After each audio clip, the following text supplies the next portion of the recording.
जय हिंद, वंदे मातरम। सभी साथियों को मैं विवेक आप सभी का स्वागत करता हूं। तो साथियों, जैसा कि इस समय हम लोग एसएससी एमटीएस एग्जाम 2024 के लिए जो जीके जीएस के पिछले 5 वर्षों का पेपर को हल कर रहे हैं, ये हमारा आज का 7वां दिन होने वाला है। तो साथियों, सबसे बड़ी बात ये शेयर करने की, आज आपका फॉर्म डेट, लास्ट डेट और फॉर्म का एंड डे होने वाला है। तो साथियों, आप सभी से रिक्वेस्ट है कि अभी तक आप लोगों ने फॉर्म को नहीं फिलअप किया है तो जाकर सबसे पहले फॉर्म को फिलअप कीजिए। देखिए साथियों, कल के डेटा के अनुसार इसमें अभी तक केवल 35 लाख ही फॉर्म फिलअप हुआ है। ध्यान देंगे सभी साथी। तो याद रखिएगा साथियों, इसमें इस बार ज़्यादा कंपटीशन नहीं देखने को मिलेगा। इस बार बहुत ही अच्छा चांस है इसमें एक सीट लेने के लिए। तो याद रहे साथियों, इसमें केवल साथियों आपको 4 सब्जेक्ट पढ़ना होता है, जो कि केवल आपको रीजनिंग मैथ केवल क्वालिफाइंग करना है, वो भी बिन नेगेटिव मार्किंग के साथ। 40 क्वेश्चन दिए रहेंगे आपको, बिन मतलब नेगेटिव मार्किंग नहीं रहेगा, 40 क्वेश्चन रहेगा। अगर आप जनरल के हैं तो साथियों 12 क्वेश्चन कर दीजिए, और अगर ओबीसी के हैं तो आपको 10 क्वेश्चन, अगर आप एसटी के हैं तो 8 क्वेश्चन करेंगे और आप क्वालिफाइंग हो जाएंगे। उसके बाद साथियों जो आपका जीके के 25 क्वेश्चन रहेंगे और इंग्लिश के 25 क्वेश्चन रहेंगे। एक क्वेश्चन 3 नंबर का रहेगा, याद रखिएगा सभी साथियों। एक क्वेश्चन 3 नंबर का यानी माइनस मार्किंग, उसमें आपको 1 नंबर का रहेगा। याद रखिएगा, इसमें ज़्यादा कंपटीशन नहीं रहेगा। पेपर भी साथियों बिल्कुल अच्छी तरीके से टॉपिक वाइज आता है, याद रखेंगे सभी साथी। तो उसी के बेसिस के आधार पर आज की इस सेशन में साथियों पूरे 5 वर्षों का ये हमारा 7वां दिन का आज लेक्चर नंबर 7वां, जो कि जीके के टॉप 50 प्रश्न, वो सारे प्रश्न आपके प्रीवियस ईयर के। आपका साथियों इसका एग्जाम डेट अक्टूबर में तय माना जा रहा है, ये बात याद रखिएगा। तो चलिए बिन समय देरी के आज का सेशन स्टार्ट करते हैं, और अपना स्कोर जरूर बताइएगा कि आप सभी कितना स्कोर आप लोग इस सेशन से बना पाए हैं। उम्मीद करूंगा ये सेशन आपको काफी अच्छे से हेल्पफुल लगेगा और अच्छे से आप लोग याद करेंगे। ओके, तो चलिए आज का प्रश्न पहला देखते हैं। तो देखिए प्रश्न पहला दिया है, इटली की राजधानी कौन है? ये प्रीवियस ईयर के सवाल है। इटली की राजधानी सीधे आपके पेपर में पूछा था। तो इटली की राजधानी कौन है? तो आप सभी को पता होना चाहिए, रोम होती है। बिल्कुल। चलिए अगला बताइए, क्वेश्चन नंबर 2। देखिए साथियों, नाथुला दर्रा कहाँ पर स्थित है? तो साथियों जो नाथुला दर्रा है ये भारत में कहाँ पर स्थित है? अगर ऑप्शन में साथियों अगर मान लीजिए कोई देश दिया रहेगा तो नाथुला दर्रा आप लोग क्लिक करेंगे इंडिया में। अगर साथियों मान लीजिए आपका राज्य पूछेगा तो नाथुला दर्रा आपका सिक्किम राज्य में है, याद रखेंगे सभी दोस्त। तो हम लोग का डी राइट ऑप्शन हो। यहाँ पर देश के नाम दिया है तो हम लोग देश पे क्लिक करेंगे। नाथुला दर्रा इंडिया यानी भारत में स्थित है। ओके, चलिए साथियों अगला बताइए, क्वेश्चन नंबर 3।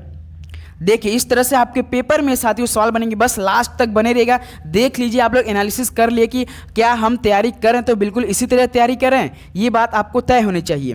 क्वेश्चन नंबर 3 देखिए, इन देशों में से किसे यूनाइटेड किंगडम से आज़ादी मिली? तो साथियों इन देशों में से किसे यूनाइटेड किंगडम से आज़ादी मिली थी? तो ये आपका देश हो जाएगा साथियों यूनाइटेड स्टेट्स हो जाएगा।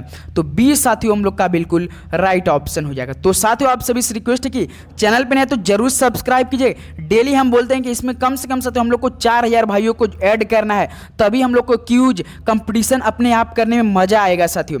देखिए क्वेश्चन नंबर 4 दिया है, सन 1905 में बंगाल के विभाजन को लागू करने का निर्णय किसके द्वारा लिया गया था? तो मेरे भाई जो सन 1905 में बंगाल का विभाजन हुआ था उसको लागू करने का निर्णय किसके द्वारा लिया गया था?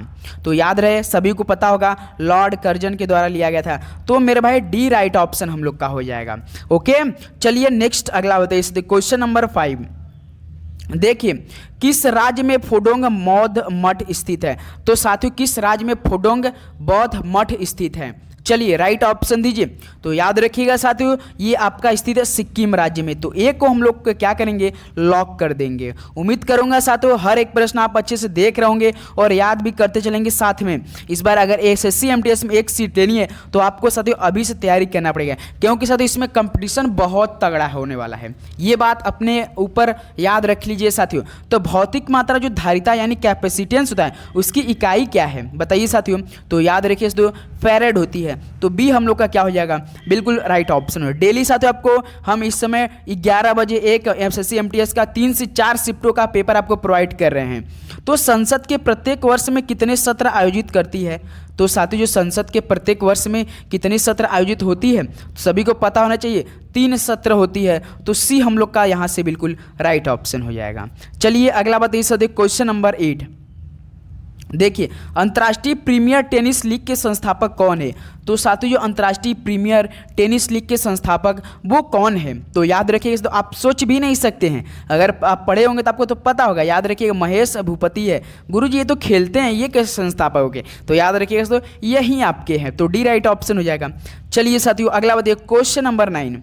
देखिए क्या दिया सवाल, द डॉटर ऑफ ईस्ट के लेखक कौन है? तो साथियों द डॉटर ऑफ ईस्ट के लेखक कौन है?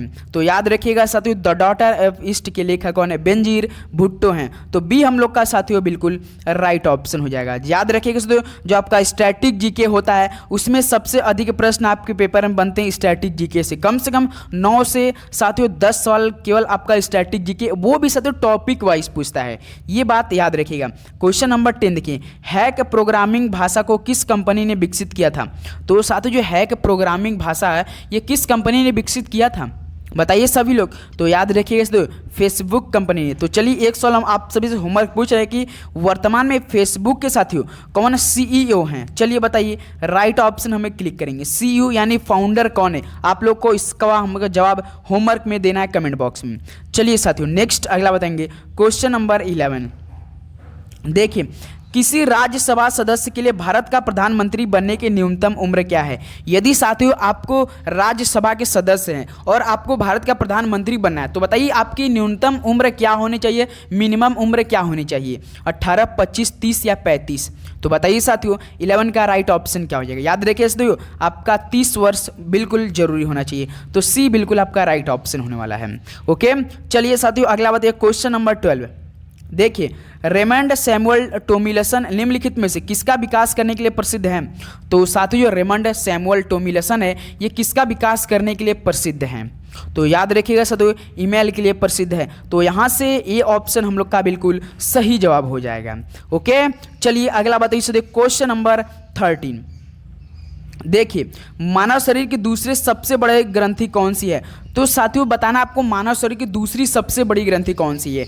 ये सारे सवाल आपके साथियों क्या होने वाले हैं? PY की होने वाला है। याद रखिए SSC MTS की अगर आप तैयारी करें तो साथियों ये क्लास आपके लिए अति महत्वपूर्ण होने वाला है। डेली साथियों आपको दोपहर के 11 बजे हम क्लास प्रोवाइड करते हैं, तो आपको चैनल पर नहीं तो जरूर सब्सक्राइब जरूर कर लेना है। तो मानव शरीर की दूसरी सबसे बड़ी ग्रंथि कौन सी है? तो पेनक्रियास होती है, यानी अग्नाशय होती है साथियों, हिंदी में बोलते हैं अग्नाशय। तो डी राइट ऑप्शन हो जाएगा। तो चलिए तो हम आपसे एक और सवाल पूछ रहे हैं होमवर्क रूप में कि मानव शरीर की सबसे बड़ी ग्रंथि कौन सी है? दूसरी नहीं बतानी, केवल बड़ी ग्रंथि बताना है मानव शरीर की। बस चलिए HW में है, कमेंट बॉक्स में आप सभी लोग जवाब देंगे हमें।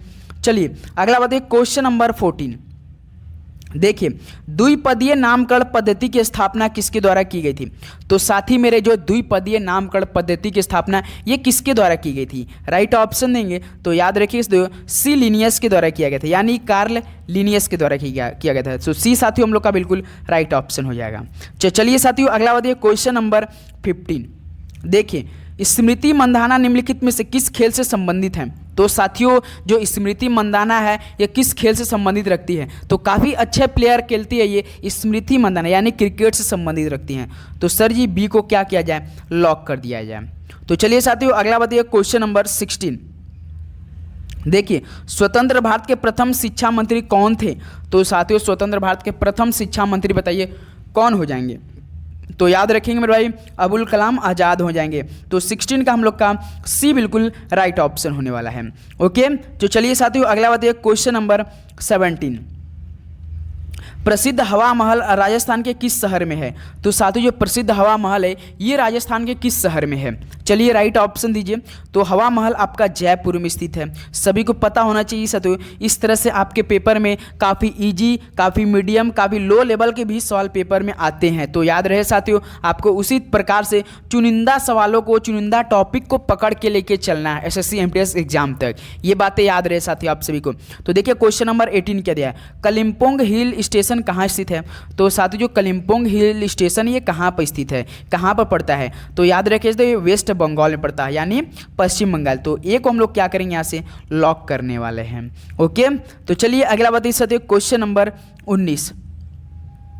देखिए, इनमें से किस भारतीय राज्य में सूर्योदय सबसे पहले होता है? तो साथियों, किस भारतीय राज्य में जो सूर्योदय होता है वो सबसे पहले होता है? बताइए किस राज्य में होता है सबसे पहले? तो याद रखिएगा अरुणाचल प्रदेश में होता है। तो यहाँ से साथियों बी हम लोग का बिल्कुल राइट ऑप्शन हो जाएगा। उम्मीद करूँगा साथियों ये सेशन आपको काफ़ी अच्छे से समझ रहे होंगे आप लोग और याद भी करते चलेंगे और काफ़ी हेल्पफुल लग रहे होंगे आपको। देखिए क्वेश्चन नंबर 20, काजीरंगा राष्ट्रीय उद्यान किस लुप्त प्राय प्राणी का इकलौता प्राकृतिक वास है? तो साथियों जो काजीरंगा राष्ट्रीय उद्यान है ये किस लुप्त प्राय यानी लुप्त प्राय हो चुके हैं प्राणी का इकलौता प्राकृतिक वास है? तो याद रखिएगा साथियों, आप सभी को पता होना चाहिए एक सिंह का गैंडा है। तो चलिए साथियों एक सवाल और आपसे हम पूछ ले रहे हैं कि जो काजीरंगा राष्ट्रीय उद्यान है ये किस राज्य में स्थित है? चलिए इस सवाल का आप लोग हमें क्या करेंगे साथियों, कमेंट बॉक्स में बिल्कुल सही होमवर्क के रूप में बताएंगे कि काजीरंगा राष्ट्रीय उद्यान किस राज्य में स्थित है। ये सवाल भी आपके पेपर में साथियों पूछा जाता है। ओके, उम्मीद करूंगा आप लोग इस सवाल का राइट ऑप्शन में सही देंगे। देखिए क्वेश्चन नंबर 21, मैग्नेटाइट का एक अयस्क खनिज है। तो साथियों जो मैग्नेटाइट है किसका एक अयस्क खनिज है? बताइए सभी लोग। तो याद रखिएगा तो मैग्नेटाइट आयरन का एक अयस्क खनिज है। तो हम यहाँ से सी को बिल्कुल राइट ऑप्शन देने जा रहे हैं। ओके, चलिए अगला बताइए साथियों क्वेश्चन नंबर 22। देखिए निम्नलिखित में से कौन सा एक आंतरिक ग्रह नहीं है? तो साथियों कौन सा एक आंतरिक ग्रह नहीं है? बताइए, बुध, शनि, शुक्र या आपका पृथ्वी? तो याद रहे साथियों शनि एक आंतरिक ग्रह नहीं होता है। तो मेरे भाई हम लोग का 22 का बी बिल्कुल यहाँ से राइट ऑप्शन होने वाला है। तो चलिए साथियों अगला बताइए क्वेश्चन नंबर 23। देखिए पृथ्वी को किस नाम से भी जाना जाता है? तो साथियों पृथ्वी के और किस ग्रह के नाम से आप लोग जानते हैं? ऑरेंज ग्रह, हरा ग्रह, नीला ग्रह, पीला ग्रह? तो साथियों पृथ्वी ग्रह यानी नीला ग्रह। तो सी हम लोग का राइट ऑप्शन हो जाएगा। एक सवाल और आपसे हम साथियों होमवर्क में पूछना चाह रहे हैं कि बताइए आप लोग की लाल ग्रह आप लोग किसे जानते हैं? लाल ग्रह किसे आप लोग जानते हैं? ये सवाल आप सभी हम लोग होमवर्क रूप में बताइए। देखिए साथियों जितने हम बीच बीच में होमवर्क देते रहेंगे तो आपको रुचि बढ़ती रहेगी, क्योंकि सारे सवाल हम जितने दे रहे हैं आपके होमवर्क वाले जो प्रीवियस ईयर के सवाल होने वाले हैं आप लोग हल्के में प्लीज़ ना लीजिएगा मेरे भाई, क्योंकि जितने भी सवाल देंगे होमवर्क में आपको करना पड़ेगा यार, तभी तो मज़ा आएगा तैयारी करने में। तो क्वेश्चन नंबर 24 देखिए, लाल बहादुर शास्त्री जी का जन्म किस वर्ष में हुआ था? तो चलिए लाल बहादुर शास्त्री का जन्म किस वर्ष में हुआ था? चलिए बताइए सभी लोग। तो याद रखिए साथियों 1904 में हुआ था। तो यहाँ से हम लोग का डी राइट ऑप्शन हो जाएगा। एकदम आसान भाषा में, एकदम सरल भाषा में आपको हम समझा रहे हैं, तो याद रखिए। तो आपको उम्मीद करूँगा याद भी होते चलेंगे। अगला बताइए क्वेश्चन नंबर 25। इसका आपको हम PDF भी प्रोवाइड करेंगे साथियों, जिसका लिंक दिया गया है अपने डिस्क्रिप्शन ग्रुप में, वहाँ जाके डाउनलोड कीजिए। एक व्यक्तिगत ओलंपिक पदक जीतने वाली प्रथम भारतीय का नाम क्या है? तो साथियों एक व्यक्तिगत ओलंपिक पदक जीतने वाले प्रथम भारतीय का नाम क्या है? बताइए। तो याद रखिए KD जाधव है साथियों। कौन है? KD जाधव है। तो डी राइट ऑप्शन हम लोग का हो जाएगा 25 का साथियों, डी राइट ऑप्शन हो जाएगा। चलिए अगला बताइए क्वेश्चन नंबर 26। प्रकाश डैश में सबसे तेज गति से यात्रा करता है? तो साथियों प्रकाश किस में सबसे तेज गति से यात्रा करता है? बताइए, राइट ऑप्शन दीजिए। सभी को हमको पता होगा वायु में गए होंगे, लेकिन वायु आपका क्या हो जाएगा? रॉन्ग हो जाएगा। तो जो प्रकाश होता है ना, याद रखिए निर्वात में सबसे तेज गति से यात्रा करता है। तो डी राइट ऑप्शन हो जाएगा हम लोग, निर्वात याद रखिएगा। ओके, तो चलिए साथियों अगला बताइए क्वेश्चन नंबर 27। देखिए यदि RBI रेपो दर बढ़ाता है तो भारतीय अर्थव्यवस्था पर इसका क्या प्रभाव पड़ सकता है? यदि साथियों जो RBI यानी रिजर्व बैंक ऑफ इंडिया है ये अपना रेपो दर बढ़ाता है तो भारतीय अर्थव्यवस्था पर इसका क्या प्रभाव पड़ सकता है? तो याद रखिए अगर बढ़ा दे तो ना भाई, बढ़ाता तो ही नहीं है वो जल्दी, तो याद रखिए महंगाई जो है ना घट जाएगी। तो ये राइट ऑप्शन हो जाएगा। ये कभी नहीं देखेंगे RBI अपना रेपो दर बढ़ाता है, कभी नहीं बढ़ाता है। मुश्किल से साल भर में क्या आपको बढ़ा देता तो जो महंगाई वही 2-4 रुपये घट जाती है। ये सभी को पता होना चाहिए। अगला बताइए साथियों क्वेश्चन नंबर 28।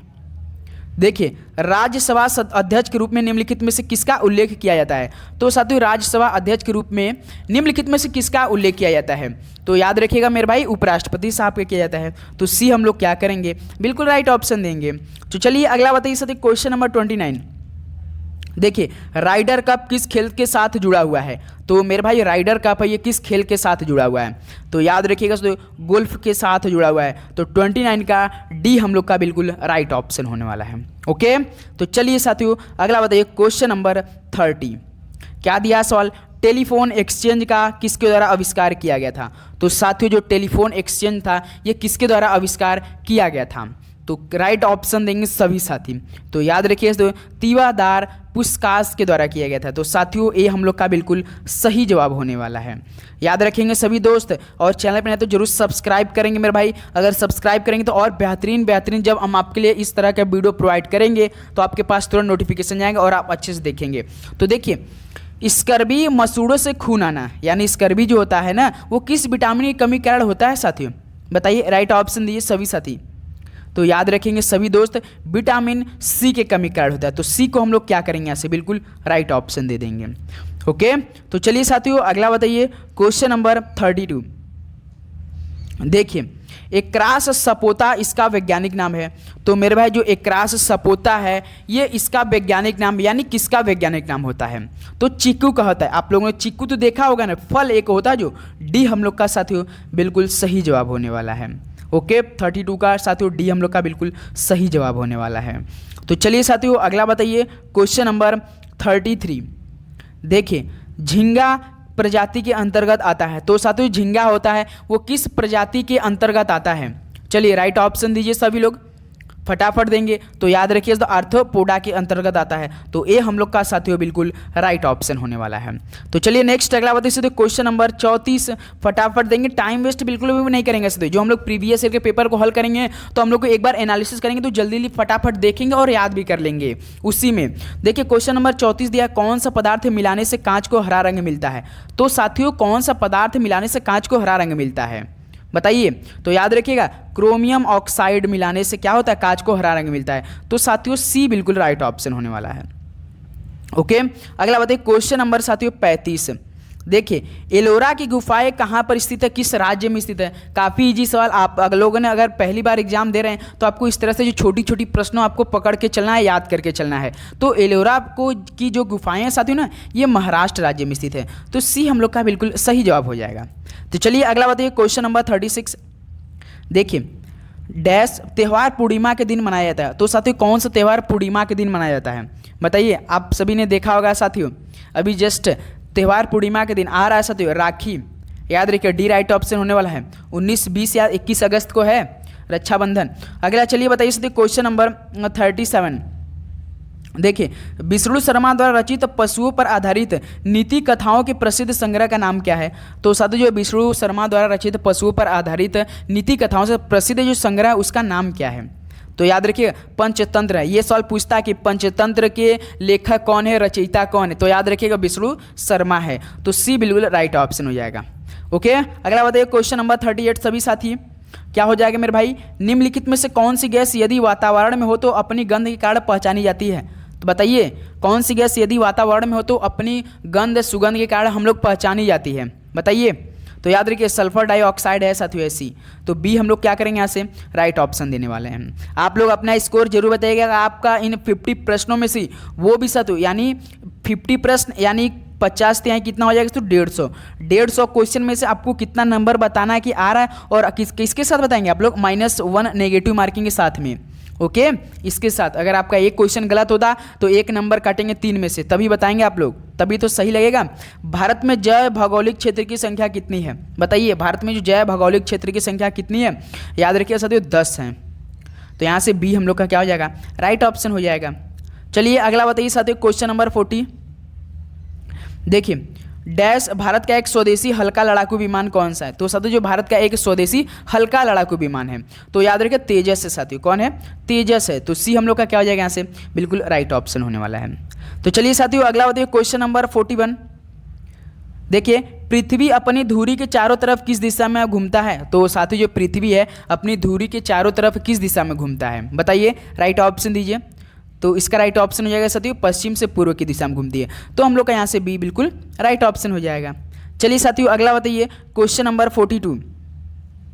देखिए, भारत के किस राज्य में सर्वाधिक वर्षा होती है? तो साथियों भारत के किस राज्य में सर्वाधिक वर्षा होती है? सभी को पता होना चाहिए साथियों, माइसनराम में होता है। कहाँ पर ये है? मेघालय में पड़ता है। तो ये हम लोग का क्या हो जाएगा साथियों? बिल्कुल यहाँ से राइट ऑप्शन होने वाला है। तो चलिए साथियों अगला बताइए क्वेश्चन नंबर 43। देखिए क्या दिया सवाल, टीपू सुल्तान को किसका शेर भी कहा जाता है? तो साथियों जो टीपू सुल्तान को किस शहर का शेर भी कहा जाता है? राइट ऑप्शन दीजिए। तो गुरुजी टीपू सुल्तान को मैसूर का शेर भी कहा जाता है। तो यहाँ से हम लोग का ए बिल्कुल क्या हो जाएगा? राइट ऑप्शन हो जाएगा। तो चलिए साथियों अगला बताइए क्वेश्चन नंबर 44। देखिए, श्री अरबिंदो का जन्म किस वर्ष में हुआ था? तो साथियों जो श्री अरबिंदो जी थे उनका जन्म किस वर्ष में हुआ था? बताइए, राइट ऑप्शन दीजिए। चलिए बताइए, फटाफट देंगे। तो 1872 में हुआ था साथियों। तो सी हम लोग का क्या हो जाएगा यहाँ से? बिल्कुल राइट ऑप्शन हो जाएगा। तो चलिए साथियों अगला बताइए क्वेश्चन नंबर 45। देखिए, एपीजे अब्दुल कलाम द्वारा प्राप्त सर्वोच्च नागरिक सम्मान कौन है? तो साथियों जो एपीजे अब्दुल कलाम द्वारा प्राप्त सर्वोच्च नागरिक सम्मान है वो कौन है? बताइए। तो सभी को पता होगा सर, भारत रत्न उनको मिला है। तो यहाँ से हम लोग डी को क्या करेंगे? लॉक कर देंगे।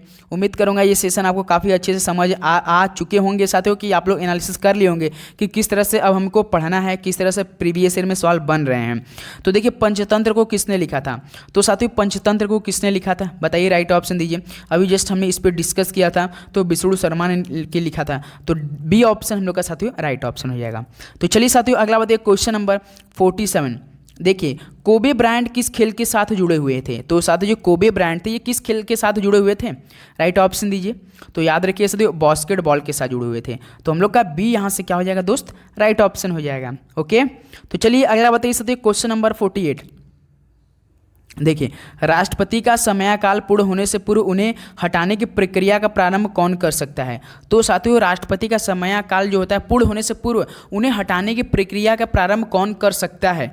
लोकसभा कर सकता है, सर्वोच्च न्यायालय, सम्मान नागरिक या आपका संसद सदस्य? तो कौन कर सकता है साथियों? याद रखिएगा, लोकसभा ऐसा करना स्टार्ट कर देगा जब उनका मान लीजिए राष्ट्रपति साहब का समयकाल पूर्ण होने वाला है, जैसे 1-2 महीना पहले रह जाएगा, तो उनको हटाने की प्रक्रिया लोकसभा शुरू कर देगा।